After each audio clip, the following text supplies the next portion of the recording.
រឿងតាមតាផ្ទុះថ្មីរៀបការហើយរស់នៅជាមួយគ្នាហើយមានកូនជាមួយគ្នាហើយតែបើអត់មានអេតាស៊ីវិលទេគឺដូចសង្សារដូចយើងនឹងជាស្រីកំណាន់ធម្មតាគេចង់បោះបង់យើងចោលពេលណាក៏បានដែរព្រោះយើងអត់មានស្របផ្លូវច្បាប់ដែលអាចទៅរករឿងឬក៏ធ្វើអីគេបានទេនិយាយទៅគឺពិបាកខ្លាំងមែនតើហ្មងជីវិតមនុស្សស្រីយើងអញ្ចឹងក្នុងវីដេអូនេះបងគ្រាន់តែចង់ចែកម្លែកទៅកាន់អូនដែលកំពុងតែមានសង្សារបើសិនជាចង់រស់នៅជាមួយគ្នានិយាយឲ្យងាយយល់បើចង់រួមរស់មួយគ្នាឬក៏ដេកនៅជាមួយគ្នាត្រូវចាំបើគេស្រឡាញ់យើងពិតហើយអូនឯងចង់រស់នៅជាមួយគេរបៀបថាចង់ចាប់ដៃគ្នាប្តីប្រពន្ធមិនមែនគិតត្រឹមលេងសើចមករយៈពេលខ្លីទេអូសដៃគ្នាទៅចុះអេតាស៊ីវិលឲ្យហើយទៅអានឹងបើគេច្បាស់លាស់មួយយើងប៉ាត់ប្រកាសមែនណាគេនឹងព្រមមួយយើងហើយតែបើសិនជាគេរលេសរហេតុផលអីអត់ព្រមអូនឯងកុំឲ្យខ្លួនចាអូនឯងទៅរកអ្នកណាដែលគេស្រឡាញ់អូនឯងឲ្យហើយទៅកុំរស់នៅជាមួយមនុស្សប្រុសអញ្ចឹងបានន័យថាគាត់អត់មានទំនួលខុសត្រូវទេបើសិនជាគាត់មិនព្រមនឹងចុះអេតាស៊ីវិលស្របច្បាប់អីមួយយើងឃើញអត់ដល់ការហើយចាស់ទុំដឹងឮមានកូនមានអីហើយនៅ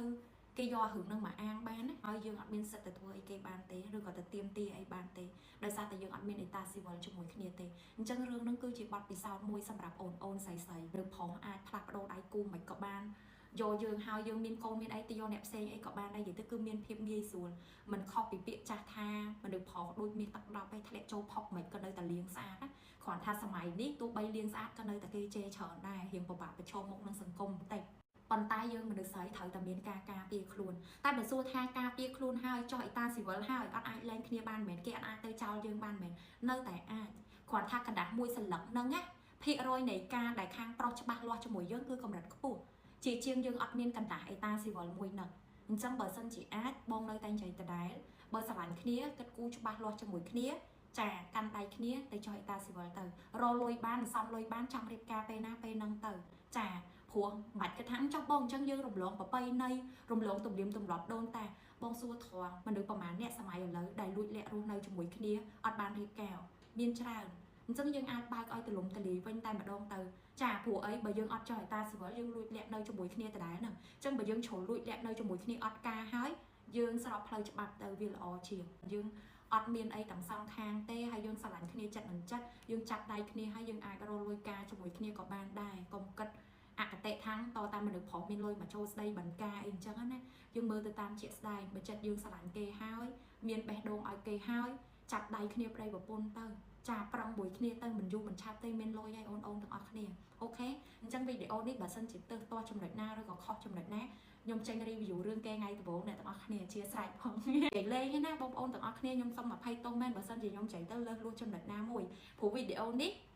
គ្រាន់តែជាការបញ្ចេញមតិតិចតួចគំនិតរបស់ខ្ញុំតិចតួចក្នុងនាមខ្ញុំគឺជាមនុស្សម្នាក់មិនមែនជាអ្នកចេះដឹងអីអ្នកទាំងអស់គ្នាស្ត្រីមេផ្ទះធម្មតាគ្រាន់ថាយើងមើលឃើញចំណុចណាល្អចំណុចណាមិនល្អក៏ចែករំលែកជូនអូនចាយុវវ័យជំនាន់ក្រោយទៅឲ្យអ្នកទាំងអស់គ្នាចេះប្រុងប្រយ័ត្នចេះជ្រើសរើសមនុស្សចេះការពារខ្លួនចាពិសេសគឺការពារកិត្តិយសខ្លួនឯងនឹងតែម្ដងអញ្ចឹងវីដេអូនេះមានតែប៉ុណ្្នឹងទេហើយបើសិនជាបងប្អូនទាំងអស់គ្នាអ្នកដែលមើលវីដេអូនេះកំពុងតែជួបបញ្ហាស្បែកមុខជាំខ្លាំងអាចរួយខ្លាំងខ្មៅខ្លាំងដុតខ្លាំងហើយកើតឡើងច្រើនទៅពីមួយថ្ងៃទៅមួយថ្ងៃអត់ទាន់មានផលិតផលអីប្រើត្រូវទេស្បែកមុខអ្នកទាំងអស់គ្នារើសខ្លាំងណាស់ប្រើអីក៏អត់បាត់ប្រើអីក៏អត់ប្លែកដែរអាចសាកល្បងឈុតនេះបានណាឈុតតូចតម្លៃធូរថ្លៃខ្លាំងមែនតើអ្នកទាំងអស់គ្នាហើយមួយឈុតមាន3មុខនឹងតែម្ដងអញ្ចឹងបើសិនជាបងប្អូនត្រូវការចង់សាកល្បងឥឡូវទាន់មានតម្លៃ promotion តម្លៃពេញ18ចុះ discount ឲ្យនៅសល់តែ3មុខនឹង$9ទេបងប្អូនជាទីស្រឡាញ់អញ្ចឹងបងប្អូនចង់ព្យាបាលអាចរួយជាំចង់ដឹងព័ត៌មានលម្អិតអាចតំណបានតាមគ្រប់លំនាំចែកចាយរបស់យើងទាំងអស់25ខេត្តក្រុងអរគុណជម្រាបលាជួបគ្នាវីដេអូក្រោយណាបាយបាយ